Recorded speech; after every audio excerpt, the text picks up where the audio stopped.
Hi everyone, and welcome to Jane Talks Real. It's Slayer Sunday, where I'll be talking about and reviewing all the episodes of Buffy the Vampire Slayer in order. Today I'm looking at Season 3, Episode 10, Amends.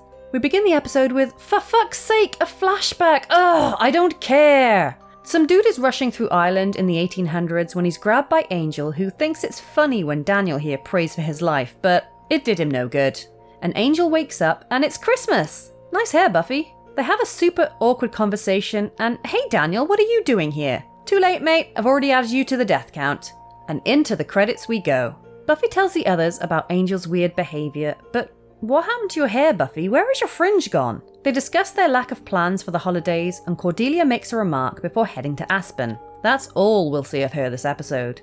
Then Oz rocks up and yoinks Willow away. He says he's not sure if Willow will ever be over Xander, but he misses her and is willing to give their relationship another try. And look at this face, Oz is just the best. While shopping for a tree, Joyce suggests inviting Faith to spend Christmas with them. But when Buffy suggests inviting Giles to do the same, Joyce shuts that shit down straight away. He doesn't want to spend Christmas Eve with a bunch of girls. Buffy then comes across a bunch of dead Christmas trees. Phoebe Buffay would not be happy.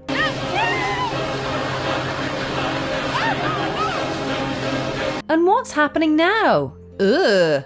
Buffy goes to Faith, but she claims she's going to a party. There is no party! And while Giles is cooking, there's a knock on the door and it's the ghost of Christmas Assface.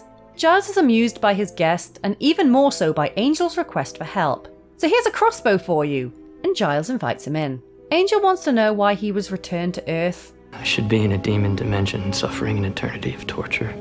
I don't feel particularly inclined to argue with that. And bloody hell, jump scared Jenny! Giles can't see her and Angel shits his pants and runs away. This is going well. We get another flashback where Angel is harassing this poor woman Margaret, who begs to be spared for the sake of her son, but nope, she's dead. And Buffy is not impressed. Shared dream powers deactivated. Angel gets dressed and runs into Jenny again, who is a little pissed off about getting her face murdered. So she's here to haunt him. And so is Daniel, who wants to show him who he is. Buffy tells Giles about her little dream trip, and there we go, her hair is back again. And Giles admits that Angel came to him for help, and he's been doing research, so Buffy wants to help. And so does out of nowhere Xander. Willow rocks up to help too, and they learn stuff through a montage of dissolves. Wait, who's this guy? Spoiler alert, this thing haunting Angel takes on the form of dead people, but I'm not counting this motherfucker or any other form unless I get an annoying flashback of their death.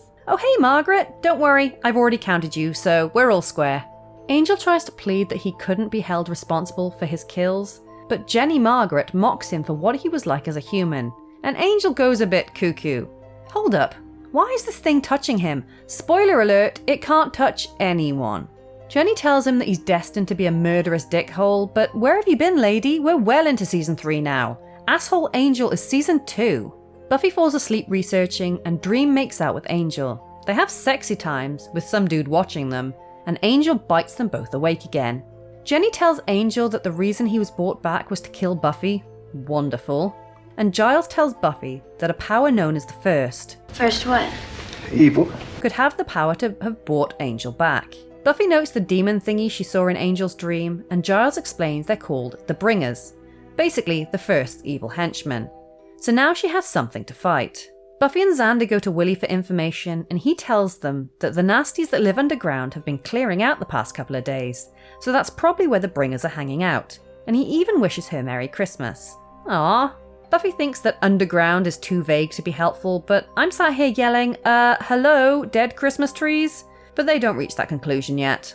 That night, Oz goes to Willow's and oh no, what is she doing? I'm already cringing. I've heard people say that too much of anything is not good for you, baby. Oh God, make it stop!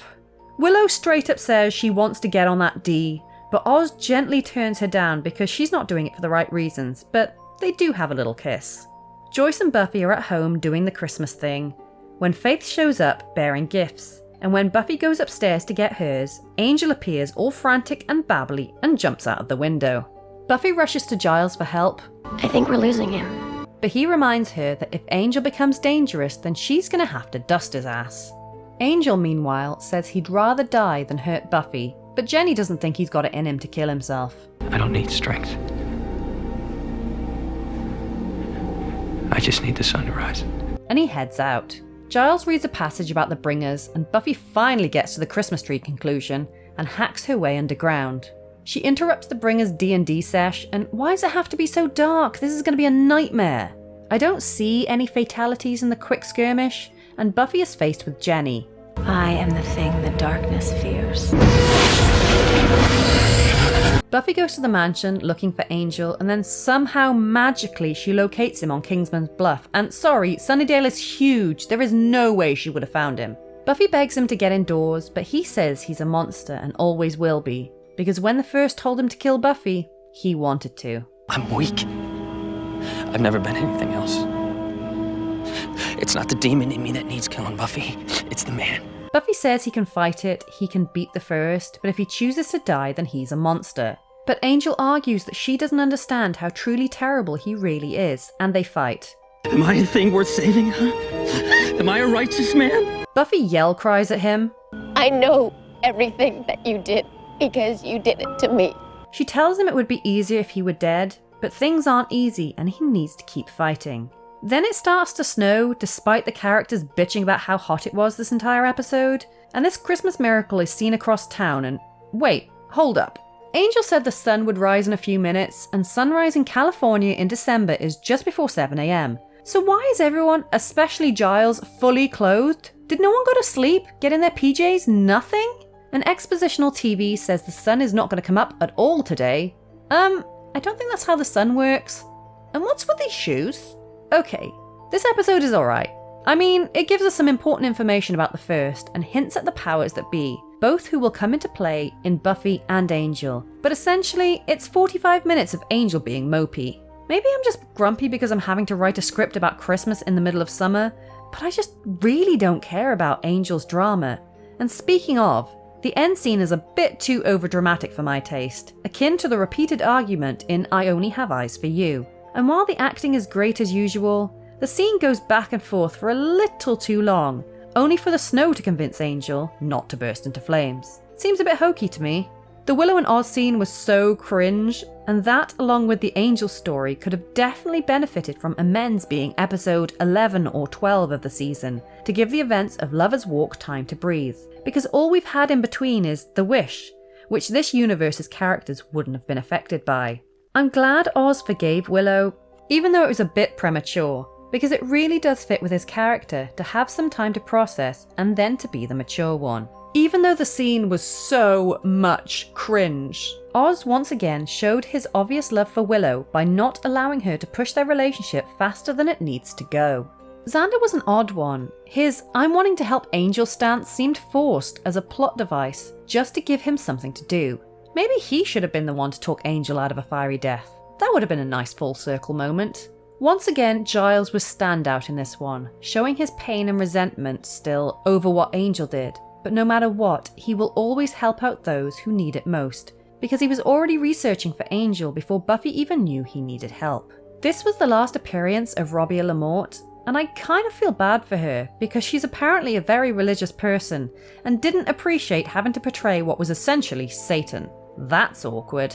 We have two more for our count, both humans. Daniel, killed by Angel, just shy of his wedding, and Margaret, also killed by Angel in the middle of a big-ass party. That brings our running total to 33 humans, 3 transformations, 25 vampires, and 8 demons. So there you have it. That was Amends. Let me know your thoughts in the comments below, or come say hi on social media. If you enjoyed this video, then please hit that like button, it really does mean a lot. Or consider subscribing if you want more videos like this one. Thank you so much for watching, I'll speak to you soon, and don't let the vampires bite.